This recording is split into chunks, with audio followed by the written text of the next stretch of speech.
Assalamualaikum warahmatullahi wabarakatuh. Alhamdulillahirabbil alamin wassalatu wassalamu ala asrafil anbiya'i wal mursalin wa ala alihi wa ashabihi rasulillahi ajmain. Rabbi shrah li sadri wa yassir li amri wahlul 'uqdatam min lisani yafqahu qawli. Para pemirsa channel Palantara Mudo, pada kali ini kami berada di rumah salah satu kandidat calon wali kota Bukit Tinggi yang maju melalui jalur independen. Sebentar lagi di seluruh Indonesia akan dilaksanakan proses pemilihan kepala daerah, baik dari tingkat provinsi dan juga di tingkat kabupaten kota. Dan salah satunya juga adalah di kota Bukit Tinggi. Pilkada bukan hanya sekedar sebuah proses pergantian siapa yang akan menjadi kepala daerah, tapi sekaligus kita harapkan adalah proses memilih pemimpin daerah yang akan mengangkat daerah untuk jauh lebih maju, lebih sejahtera, lebih adil, dan lebih makmur.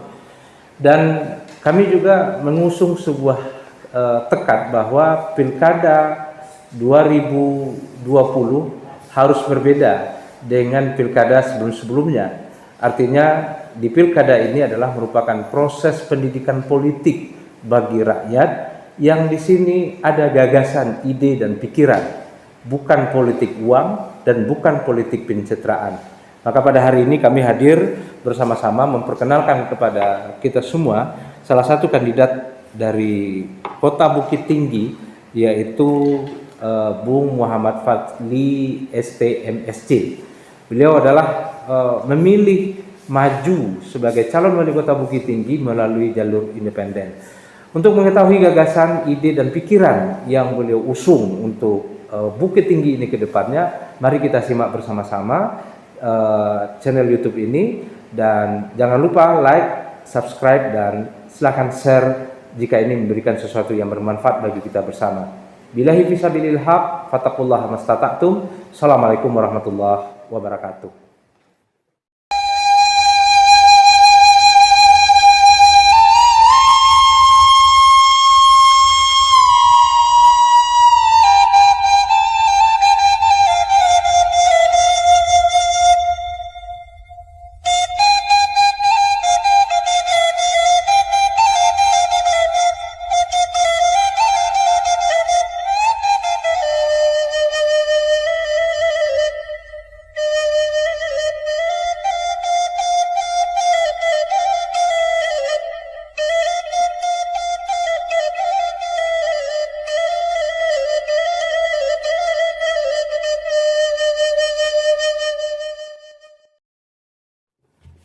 Pemirsa yang dirahmati oleh Allah, sebagaimana yang kami antar di awal bahwa hari ini kita hadir di rumah Pak Muhammad Fadli, salah satu kandidat balon wali kota Bukit Tinggi untuk periode tahun 2020. Bung Fadli, terima kasih kami sudah diterima dari Palantara Mudo untuk bisa berdiskusi dan mendapatkan informasi tentang berbagai hal di majunya di Pilkada 2020. Sama-sama. Baik, mungkin barangkali seperti apa yang diungkapkan oleh orang banyak bahwa tak kenal karena tak tahu karena tak ta'aruf. Jadi kemudian mungkin barangkali karena banyak masyarakat juga tidak tahu itu Bung Fadli itu siapa, tiba-tiba muncul, tidak pernah terdengar sebelum ini terlibat aktivitas politik di Kota Bukit Tinggi, tapi tiba-tiba muncul, dan mungkin bisa memperkenalkan dan menceritakan latar belakang selama ini di mana dan kemudian apa saja yang sedang dilakukan pada hari ini. Oke. Terima kasih Yuda. Jadi mungkin kalau cerita latar belakang, saya mulai dari cerita sebelum saya sampai di Bukit Tinggi. Saya sendiri baru kembali ke Bukit Tinggi itu di tahun 2016. Artinya semenjak itu kembali menjadi warga Bukit Tinggi sepenuhnya.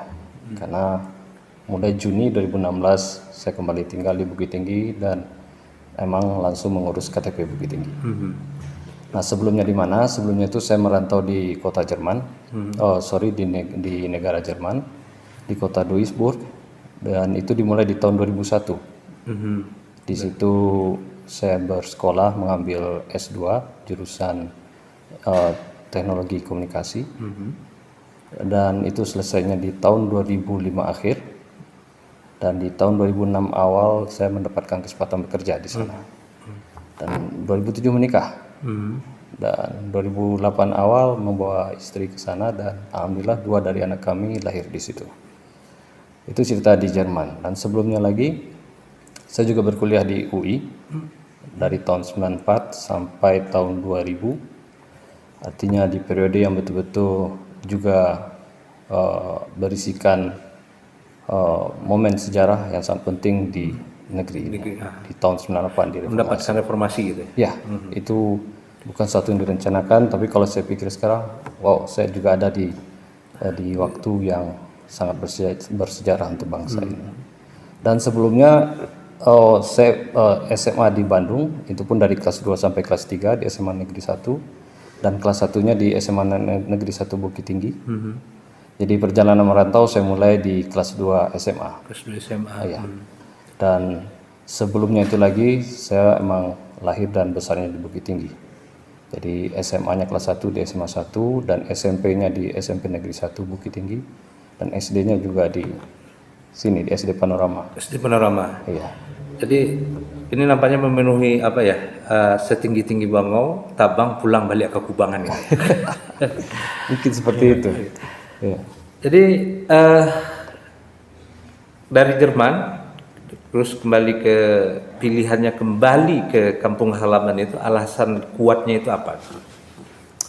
Alasan kuat sebenarnya tentang saya pulang kembali ke Bukit Tinggi itu udah saya niatkan dari awal saya merantau, bahwa saya berniat pada satu saat nanti saya harus pulang dan kembali tinggal di Bukit Tinggi, dan itu dalam usia yang masih produktif, bukan di usia pensiun.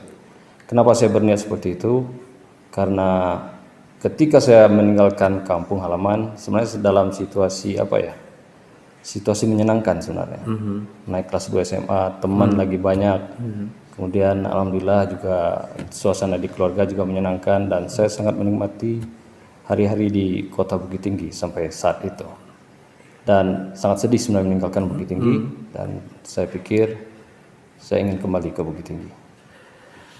Dan aktivitas sekarang sebelum masuk cerita pilkada yang sedang dilakukan di Bukit Tinggi. Mungkin agak menarik kalau cerita dari awal saya sampai di sini di Bukit Tinggi. Jadi pulang 2016 itu saya masih mendapat kesempatan untuk bekerja jarak jauh dengan perusahaan yang sama ketika saya bekerja di Jerman dahulu, dan itu sebagai konsultan. Kemudian mulai tahun 2017, karena saya juga harus mempersiapkan ekonomi jangka panjang untuk keluarga, saya juga buka usaha perdagangan perhiasan, karena keluarga juga berasal dari latar belakangnya pedagang perhiasan. Kemudian di bulan Maret 2019, setelah usaha dagang jalan 2 tahun, saya mulai mikir next step-nya apa yang akan saya kerjakan. Di toko itu sendiri saya nggak berpikiran akan terus-menerus setiap hari di toko, karena banyak yang ingin saya kerjakan, dan saya juga yakin potensi saya bukan hanya di sana. Jadi bulan Maret 2019 saya mulai juga mengajar di salah satu universitas di Bukit Tinggi, universitas swasta, dan itu di jurusan teknik elektro. Dasar pemikiran saya paling tidak bahwasanya kompetensi yang ada yang sudah saya bangun selama ini itu masih bisa dimanfaatkan, tidak terbuang begitu saja. Dan kebetulan mulai pertengahan tahun 2019 yang proyek saya dengan perusahaan di Jerman itu mulai sudah selesai di tahap penyelesaian, artinya aktivitas mulai berkurang di sana. Dan mulai saya mikir apa nextnya. Itulah di pertengahan bulan 2019 mulai ada isu-isu atau pembicaraan hangat tentang pilkada. Secara finansial ini barangkali nggak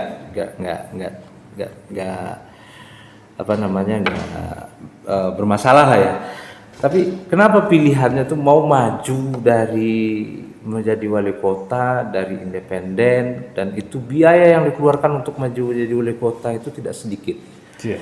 Angkanya itu bisa 1, 2 atau mungkin sampai 5 gitu ya, angka yang bisa dikeluarkan karena biaya administrasi. Dan Pada umumnya. iya, pada umumnya gitu. Jadi sebetulnya kalau misalnya dana yang sebegitu besar dikeluarkan hanya kalau misalnya kan untuk membangun masyarakat, itu kan bisa dalam bentuk lain, bisa dalam bentuk pendidikan dan seterusnya gitu. Tapi kenapa pilihannya ini maju menjadi calon wali kota di Bukit Tinggi? Sebenarnya kalau dirunut ke belakang, sejarahnya juga mungkin dimulai dari tahun 98 itu dah. Jadi 98 itu awal keterlibatan saya betul-betul di ranah politik, walaupun saya itu masih jadi mahasiswa. Cuman dari pergerakan saya itu saya merasakan bagaimana sebuah cita-cita luhur dari anak-anak muda Indonesia ketika itu ingin melakukan perubahan melalui reformasi. Dan alhamdulillah saya juga terlibat di sana. Saya pikir itu salah satu trigger yang mungkin masih ada di dalam hati dan ingatan saya sampai sekarang. Nah, tentang pemilihan wali kota. Jadi sebelum pulang ke Bukit Tinggi itu, jadi mengenai Bukit Tinggi, kenapa saya pulang ke Bukit Tinggi, tidak ke tempat yang lain, karena ingin menepati janji hati tadi, udah bahwasanya saya ingin kembali tinggal di Bukit Tinggi. Jadi ketika pulang dari rantau harus di Bukit Tinggi, bukan di kota yang lain. Nah, sebelum pulang itu saya juga mikir apa yang akan saya kerjakan di Bukit Tinggi. Nah, yang pertama tentu masalah ekonomi untuk keluarga, dan itu sudah saya persiapkan. Yang kedua, masalah pengabdian di masyarakat. Nah, inilah saya mikir begitu banyak yang telah saya amati dalam perjalanan saya merantau lanjut setelah tahun 98 tersebut. Kemudian masih ada juga impian tentang kemajuan yang sebenarnya juga bisa ada di kampung halaman. Kemudian saya tentang cita-cita ingin kembali tinggal di Bukit Tinggi.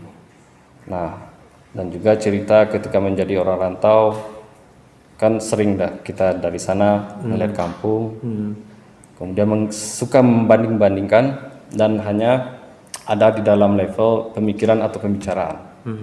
Nah, saya akhirnya berpemikiran, keinginan saya untuk melihat kampung halaman itu maju, atau majunya seperti apa itu bisa kita definisikan bersama. Paling nggak setara dengan kota-kota yang maju atau yang hebat di dunia ini, sangat tinggi gitu. Ini sebenarnya bisa diciptakan. Nah, cuman kalau sekedar bicara itu kan kita tidak bisa memberikan impact apa-apa. Nah, akhirnya saya memikirkan salah satu hal yang harus saya kerjakan di Bukit Tinggi nanti adalah saya harus terjun ke politik. Kenapa politik? Karena di politik itulah artinya ada komponen-komponen yang bisa kita gerakkan untuk melakukan perubahan secara mendasar dan secara besar. Nah, kalau kita harapkan misalnya kekuatan finansial kita sendiri untuk melakukan perubahan, ya mungkin itu sangat jauh dari mungkin. Dan itu juga ada sebenarnya saya juga dari perjalanan sampai pulang kemarin saya juga udah bosan sekedar berpikir dan berbicara dan ngomong. Makanya kita harus ambil action. Kenapa pilihannya independen? Independen. Nah, dalam hal ini ada dua isu yang sebenarnya saya lihat atau pengen saya lakukan perubahan juga. Jadi yang pertama yang sebenarnya udah jadi isu nasional juga. Kalau udah tadi bilang ukur-ukurannya bisa sampai sekian M, tapi menurut saya lewat independen kita bisa menekan cost. Nah, yang jadi isu nasional itu bahwasanya politik pilkada sampai hari ini itu sudah terlalu berbiaya tinggi. Dan akibat dari politik yang berbiaya tinggi itu sangat tidak baik kepada arah pembangunan yang ada di kota atau barangkali di kabupaten atau di provinsi. Yang pada prinsipnya itu kan bisa jauh dari kepentingan warga. Kenapa? Karena ketika modal sudah dikucurkan, tentu pada prinsipnya orang akan berhitung-hitung memikirkan bagaimana cara mengembalikan modal yang telah dikeluarkan tersebut. Dan saya juga hitung kalau misalnya kita jadi kepala daerah, berapa sih penghasilan kita? Yang kalau kita betul-betul mengharapkan gaji atau penghasilan yang artinya normal, bukan sesuatu yang dengan indikasi korupsi atau segala hal yang negatif lainnya. Jadi saya pikir politik BBA tinggi ini harus kita rubah. Nah, bagaimana cara merubahnya? Tentu kita bisa merubah kalau kita betul-betul punya kendali dari apa yang kita kerjakan. Dan saya pikir itu yang paling tepat adalah independen. Kalau kita mau ikut lewat jalur partai barangkali tentu mereka sudah punya pakem atau cara mereka sendiri. Untuk saya bisa mengontrol partai atau cara yang dilakukan oleh partai itu kan tidak mungkin. Saya betul-betul orang baru di sini. Jadi saya pikir cara yang paling jitu adalah lewat independen. Kemudian hal kedua yang sebenarnya saya ingin juga dorong dalam hal ini adalah kesadaran berpolitik warga tentang pilkada. Jadi kalau kita lihat kecenderungan selama ini, sepertinya umum di tengah masyarakat kalau dibilang bahwasanya politik tanpa uang boleh dikatakan tidak masuk akal. Nah ini masuk yang bagi saya yang pernah tinggal di negeri yang demokrasinya boleh dikatakan sudah stabil, sudah matang, dan juga balik lagi ke masa reformasi dulu ketika kita begitu punya impian yang luhur tentang bangsa dan negara ini. Saya pikir ini bisa dirubah, kenapa tidak? Makanya saya ingin sebenarnya warga itu sadar dengan politik, terutama dalam hal pilkada ini. Mereka berpikiran bahwa yang memiliki keputusan di alam demokrasi untuk siapa yang terpilih itu bukanlah investor, bukanlah uang, bukanlah elit, bukanlah duit, tapi sesungguhnya adalah warga. Nah, ini yang ingin saya coba angkat ke tengah warga atau coba terus dorong ke warga bahwasanya saya ingin berpolitik bersama warga. Saya tidak begitu memikirkan sebenarnya siapa yang akan dipilih oleh warga, tapi betul-betul hendaknya dalam pilkada ini warga punya dasar untuk betul-betul memikirkan apa yang mereka inginkan tentang kota, sehingga itu akan menentukan juga siapa yang akan mereka pilih. Jadi keterlibatan warga itu sebenarnya jangan dianggap hanya warawiri ketika pilkada, tapi betul-betul harus memikirkan bagaimana kota dijalankan atau roda pemerintahan kota dijalankan selama 5 tahun ke depan, dan itu betul-betul akan mempengaruhi nasib kota dan nasib warga. Jadi ada peran aktif warga terlibat dalam membangun kota ini, gitu. Bukan maunya penguasa, tapi adalah maunya warga. Gitu. Betul. Oke, apa yang Bung Fadli lihat masalah di Bukit Tinggi ini sehingga mau terjun mengabdikan diri untuk menjadi calon wali kota ini? Kalau ditakdirkan oleh Allah nanti menjadi wali kota gitu, tentu ada sesuatu yang dilihat, sesuatu yang ingin diperbaiki, sesuatu yang ingin dirubah. Apa yang dilihat dari kota Bukit Tinggi ini?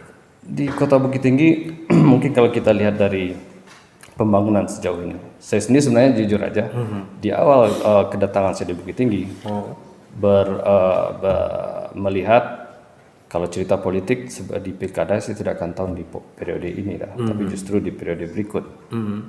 Tapi itu di awal saya tinggal di sini, karena saya pun berharap kalau pimpinan saat ini berhasil dalam pembangunannya dan semakin disukai oleh warga, tentu kita akan mendukung sebenarnya. Nah, tapi dari waktu ke waktu saya tinggal di Bukit Tinggi dan merasakan dan mulai mengamati dan juga mengalami sebenarnya ada hal-hal yang agak luput dalam program pembangunan yang begitu sebenarnya masif saat ini. Kita bisa melihat pembangunan di mana-mana dan itu secara fisik infrastruktur menurut saya sangat luar biasa. Kita sangat apresiasi kepemimpinan saat ini. Tapi ada hal penting yang luput dan ini perlu diperbaiki dalam rangka artinya sebagai orang yang pernah bermimpi tentang kota kelahirannya seperti apa, saya pikir kalau ini diteruskan bisa-bisa harapan saya tidak akan tercapai. Nah, terutama apa yang luput dari program-program pembangunan itu, ya seperti masalah hal yang paling berat saat ini adalah ekonomi di keluarga-keluarga di Bukit Tinggi. Dan saya juga semakin terjun ke masyarakat, saya juga sering mendengar tentang masalah keberpihakan kepada warga. Dan kalau kita lihat di skop yang agak lebih besar, saya juga melihat hal-hal yang terkait dengan globalisasi. Bagaimana kita mengantisipasi ini? Karena kalau kita memikirkan cuma 1 tahun 2 tahun ke depan, pasti ini tidak akan kita pikirkan. Tapi saya memikirkan Bukit Tinggi ke masa depan, generasi penerus di Bukit Tinggi. Ini yang perlu kita sikapi juga.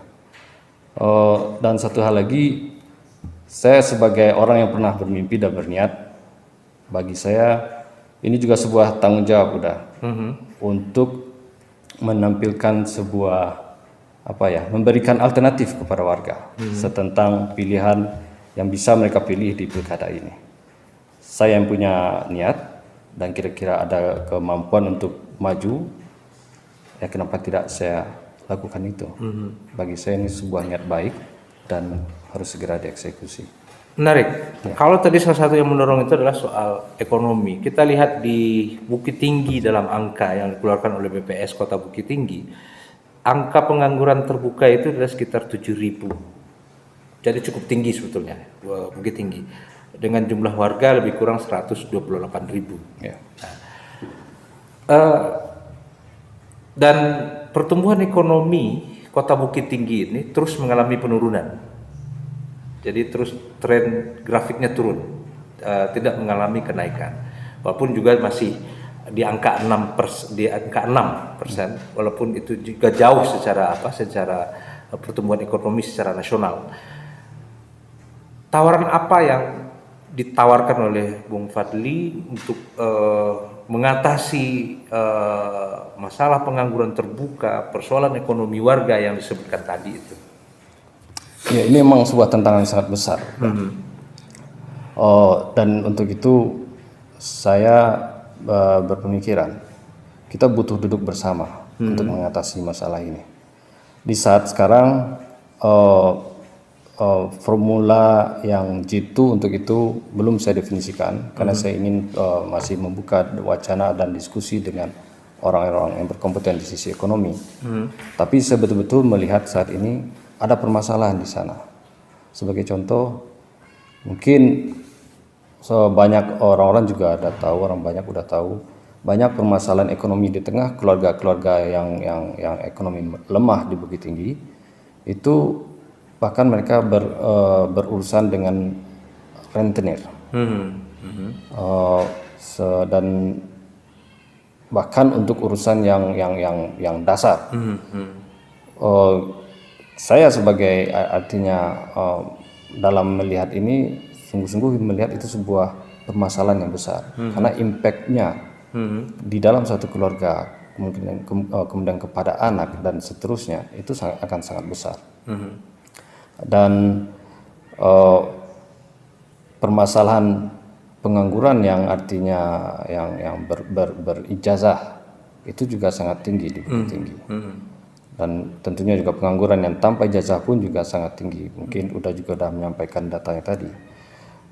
Terus terang konsep yang saya pikirkan ada bahwasanya kita perlu terobosan dalam hal mencoba mencari atau membuka kemungkinan lapangan kerja untuk warga Bukit Tinggi.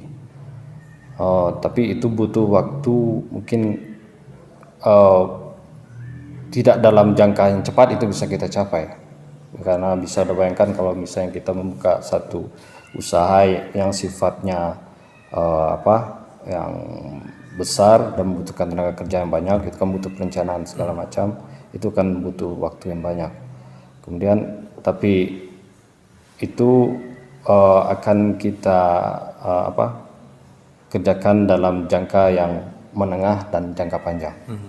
Untuk jangka pendek, urusan-urusan yang urgent ini yang harus kita selesaikan. Nah, mungkin salah satu caranya untuk mengatasi kemiskinan atau masalah pengangguran yang tidak berijazah barangkali, kita harus melihat fokus dari barangkali APBD belanja-belanja yang betul-betul bisa mengarah atau kembali ke masyarakat. Itu yang saya pikirkan. Tapi bagaimana implementasinya itu akan saya harus persiapkan dengan tim yang komplit dari berbagai aspek. Oke. Nah, keberadaan Kota Bukit Tinggi itu kan tidak bisa terlepas dengan Kabupaten Agam. Kalau dulu orang melihat gini, ibu kota Bukit Tinggi itu, ibu kota Kabupaten Agam itu awalnya di Bukit Tinggi, kemudian karena aturan baru kemudian pindah ke Lubuk Basum, dan dulu artinya tidak ada pemisahan antara Bukit Tinggi dengan Agam, karena Agam itu jadi daerah penyangga bagi ini. Tapi hari ini kita merasakan bahwa ada jarak dan sepertinya ada kesengajaan untuk itu. Nah, bagaimana Bung Fadli melihat hubungan Agam dan Kota Bukit Tinggi ini ke depan? Karena wilayah di sekitar Kota Bukit Tinggi ini kalau tidak ditata dan tidak ini kan dampaknya juga terhadap Bukit Tinggi sendiri. Pasti. Nah, seperti apa ke depan tawaran Bung Fadli terhadap Bukit Tinggi dan Agam, hubungan Bukit Tinggi dan Agam? Ya, singkat barangkali Bukit Tinggi dan Agam harus bersinergi, kerjasama. Dan terus terang saya sebagai artinya kalau dibilang punya latar belakang kedua-duanya, Agam dan Bukit Tinggi. Dan betul sebenarnya sudah tidak ini lagi saatnya atau masanya kita sekarang berbicara tentang kedaerahan bahkan di lingkup yang kecil ini. Bukit Tinggi itu hanya 25 km persegi 25 gitu ya. km persegi dan Kabupaten Agam itu 2.300-an kalau nggak salah. Dan kalau kita cari rasionya 1:90. Dan Bukit Tinggi ada di tengah-tengahnya lebih kurang. Dan kalau misalnya kondisi sekarang seakan-akan Bukit Tinggi dan Agam itu berjauhan atau dirasa sejauh. Saya sangat menyayangkan itu terus terang muda, dan itu salah satu hal yang emang harus kita cairkan segera. Dan kalau memang saya diberi amanah untuk itu, bagi saya komunikasi yang intens dengan pemerintah Agam itu perlu dibangun dalam berbagai hal untuk menyelesaikan permasalahan Bukit Tinggi, dan itu tidak bisa ditunda. Misalnya saja apa yang kita lihat permasalahan yang ada sekarang ini, mungkin masalah lahan Bukit Tinggi udah sangat terbatas lahannya. Tapi lucunya misalnya kita ada sekolah tinggi yang atas namakan Bukit Tinggi tapi adanya di wilayah Agam. Itu salah satunya kan. Dan kalau mungkin kita butuhkan lahan lagi yang tambahan untuk Bukit Tinggi, mungkin kita tidak punya opsi lain kecuali kita harus bekerja sama dengan Agam. Ide besarnya mungkin seperti ini udah. Kadang saya pikir untuk membangun Bukit Tinggi kita harus turut membangun Agam. Dan dalam hal ini betul-betul kita harus memakai kacamata atau frame pemikiran tidak lagi tentang Bukit Tinggi, hanya Bukit Tinggi dan hanya Agam, tidak bisa. Kita harus punya frame pemikiran, kita berpikir tentang kawasan. Seperti yang tadi kita hitung, itu lebih kurang 2.300 km². Itu sangat mewakili sebuah kawasan ekonomi yang sangat potensial.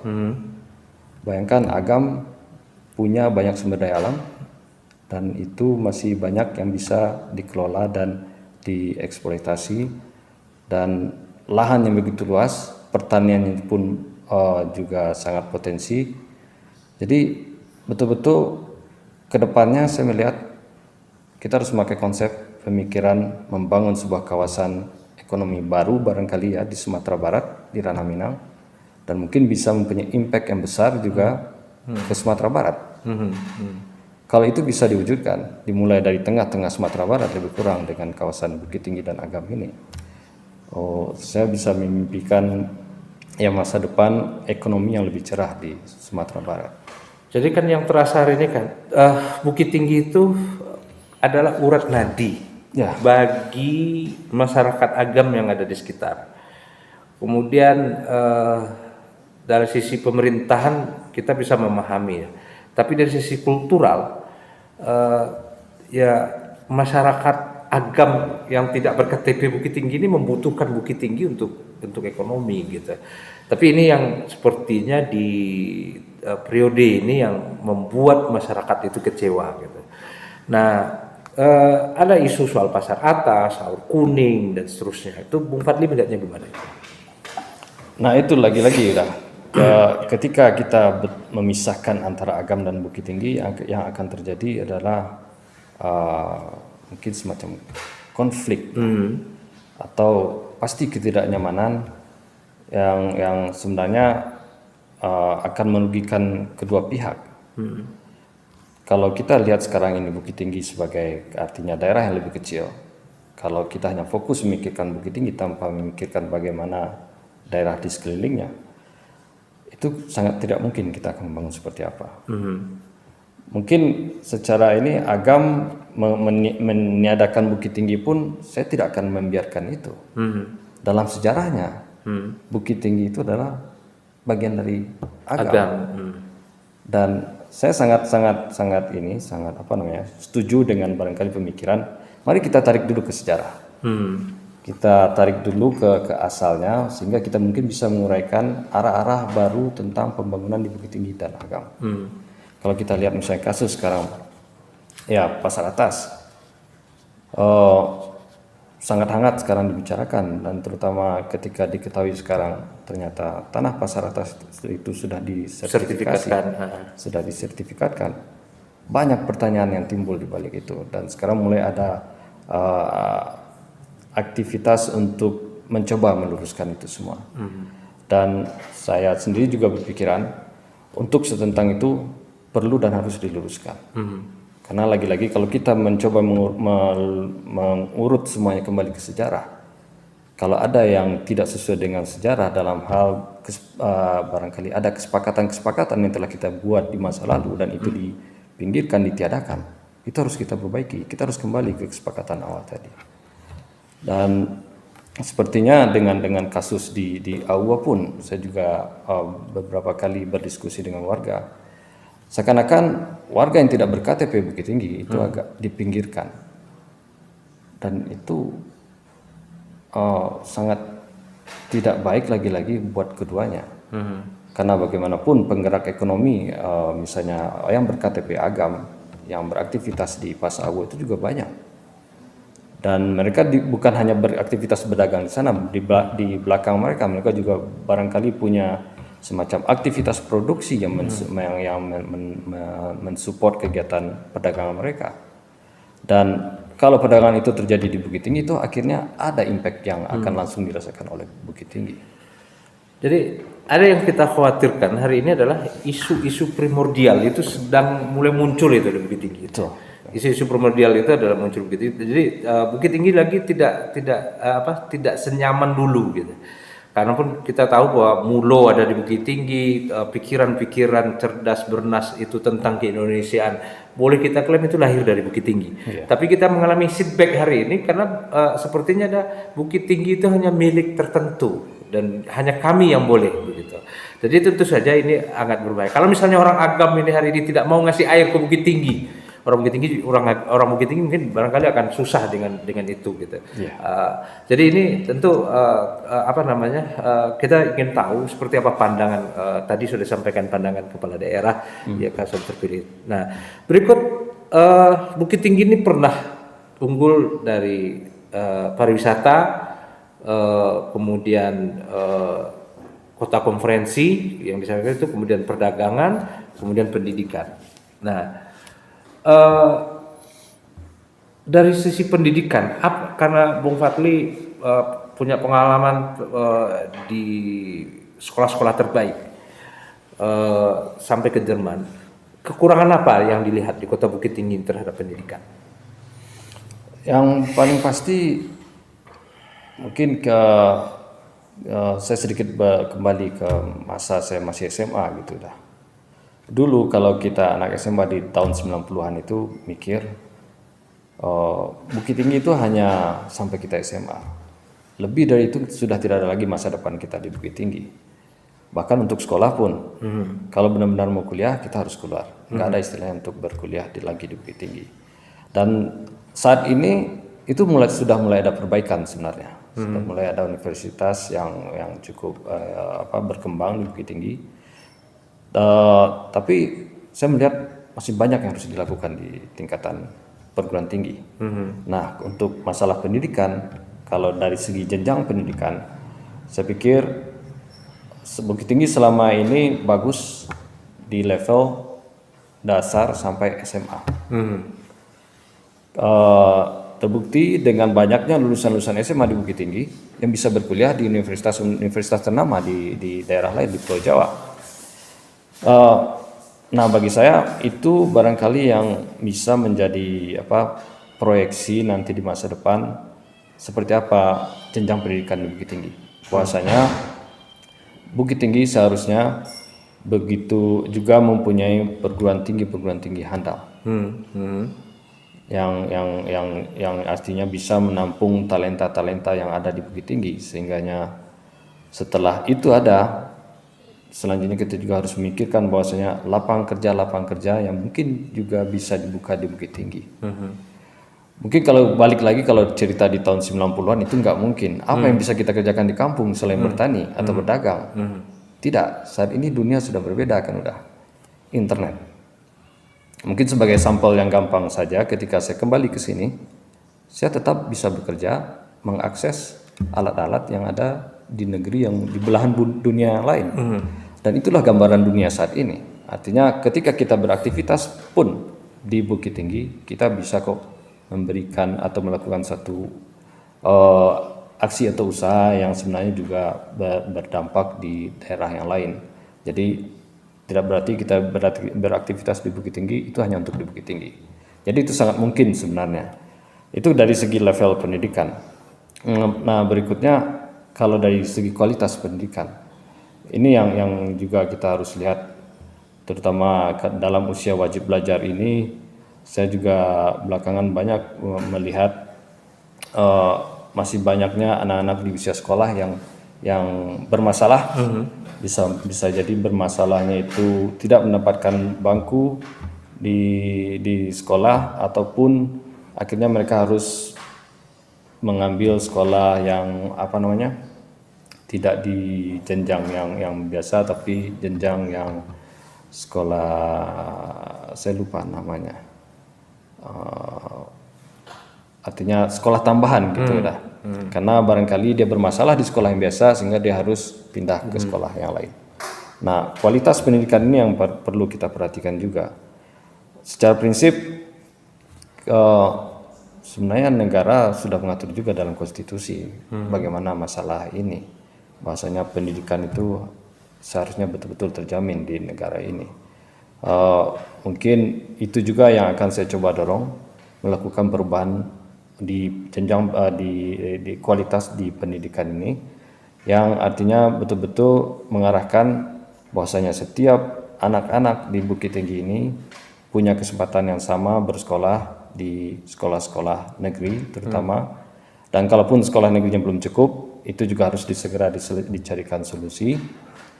Dan bahwasanya mereka berhak seperti itu pun kalau mereka berasal dari keluarga yang misalnya tidak mampu, mereka betul-betul bisa bersekolah dengan nyaman. Artinya apa? Artinya kebutuhan mereka itu harusnya bisa terpenuhi. Saya tidak bisa ngomong saat ini bahwasanya sekolah gratis harus terpenuhi, tapi kira-kira arahnya seperti itu. Tanpa bisa memberikan janji saat ini, tapi arahnya harusnya seperti itu, bahwasanya intinya anak-anak di usia sekolah itu benar-benar terjamin mereka harus bisa sekolah tanpa memikirkan apapun kebutuhan mereka. Terakhir, ini jargonnya adalah Bukit Tinggi Jago. Ya. Apa yang dimaksud dengan Bukit Tinggi Jago ini? Iya, jago banyak juga yang mikir itu kayak ayam jago. Oh iya. Tapi sebenarnya tidak. Jadi Bukit Tinggi Jago itu dasarnya adalah bahasa Minang. Artinya bangun atau bangkit. Nah, idenya itu kan saya berpikiran kembali sedikit tentang apa yang ingin saya dorong dalam ini, bahwa saya ingin berpolitik dengan warga terkait pilkada, bahwasanya warga itu sadar. Nah, itu juga sebenarnya yang menjadi dasar dari ide saya. Saya ingin membuat sebuah tema pergerakan ini yang asalnya adalah bagaimana warga itu bangkit terhadap barangkali pertama kepedulian mereka terhadap kota, kemudian juga bangkit terhadap pemikiran dan aspirasi mereka terhadap barangkali hak dan kewajiban mereka sebagai warga kota. Jadi Jago ini betul-betul kebangkitan dari warga untuk lebih memikirkan kota mereka, untuk lebih memikirkan masa depan kota ini, dan mereka tidak lagi apatis atau tidak peduli terhadap permasalahan politik, tapi benar-benar mereka peduli karena mereka ingin melihat kota ini lebih baik, lebih maju gitu. Dan bahkan saya juga menambahkan akhirnya Bukit Tinggi Jago itu akan bisa menghasilkan semacam gelombang aspirasi dari warga. Ya, pada akhirnya inilah yang akan harus didengarkan oleh pimpinan di daerah ini. Tadi sudah bilang terakhir, tapi ada juga ingat ini yang terakhir sekali ini. Yang terakhir itu adalah Ya, nggak apa-apa. dalam kontestasi itu ada kalah dan menang. Ya, Seberapa siap untuk kalah, bukan seberapa siap untuk menang. oke. Seberapa siap buat kalah? Alhamdulillah itu dari awal kita sangat siap dengan itu. Tapi bukan dalam posisi melemahkan perjuangan kita, gitu dah. Artinya apa? Dari awal saya melakukan pergerakan untuk maju di pilkada ini, sebenarnya begitu banyak pertentangan internal, terutama di keluarga. Kalau boleh saya cerita, kami dari keluarga beragam, bukan dari keluarga politik. Barangkali saya sebagai generasi pertama yang mencoba untuk masuk ke ranah politik. Tapi ya itu pun bukan kejadian karena kemarin, tapi sebenarnya runtutannya juga udah panjang ke belakang. Jadi ada ketidaknyamanan sebenarnya atau untuk bisa menghasilkan sebuah kesepakatan itu butuh waktu juga. Nah, tadi saya jadi agak lupa ini terlalu fokus menceritakan sejarah atau masa lalu sedikit. Jadi kesiapan untuk kalah itu pasti ada. Nah, sehingga salah satu yang saya bilang kepada keluarga, terutama orang tua, sebenarnya kan keluarga khawatir ini bahwasanya yang saya lakukan ini akan jadi sia-sia atau bahkan menghambur-hamburkan uang atau tidak ada juntrungannya. Tapi saya yakinkan ke orang tua akhirnya bahwasanya kalau saya mengikuti cara yang biasa selama ini biasa dilakukan orang, pasti apa yang dibayangkan orang tua mendekati kebenaran, dan artinya saya tidak akan melakukan ini. Tapi saya berniat akan melakukan perubahan, makanya cara yang akan saya jalani itu akan berbeda. Artinya dari segi pembiayaan, dari segi kampanye nantinya juga akan berbeda dalam rangka betul-betul menekan namanya biaya politik. Dan satu hal yang terakhir saya bilang sama orang tua, Ayanda tidak perlu khawatir dengan apa yang saya lakukan, karena apa yang saya kerjakan sekarang ini adalah bukan dalam rangka mencari dunia. Saya bergerak hari ini betul-betul menuruti niat yang pernah saya tanam dan keinginan dorongan hati saya yang ada saat ini. Dan untuk itu saya benar-benar berserah diri kepada Allah Subhanahu wa taala. Artinya saya sangat kuat untuk bergerak, untuk berjuang, mencapai apa yang semaksimal mungkin saya bisa capai, tapi di balik itu saya berserah diri.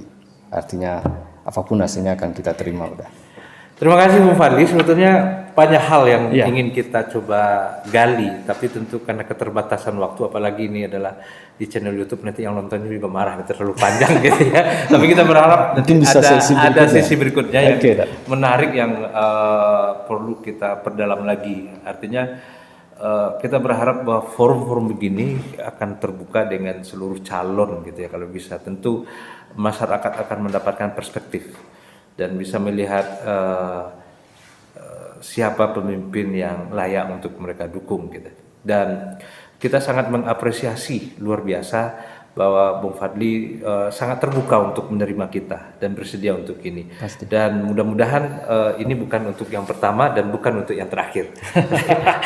Siap, jangan sampai seperti itu. Ya, terima kasih. Terima kasih, sama-sama. Ya.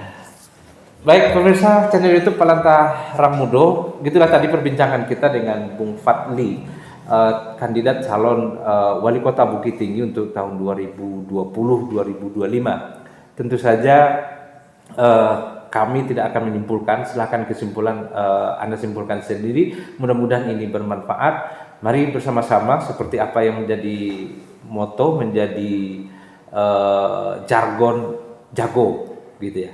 Jago peduli, jago kita sadar dengan hak kita sebagai warga negara, sebagai warga kota. Kemudian kita mari tentukan kota ini karena kepedulian kita. Billahi fisabilil haq, fattaqullaha mastata'tum. Assalamualaikum warahmatullahi wabarakatuh.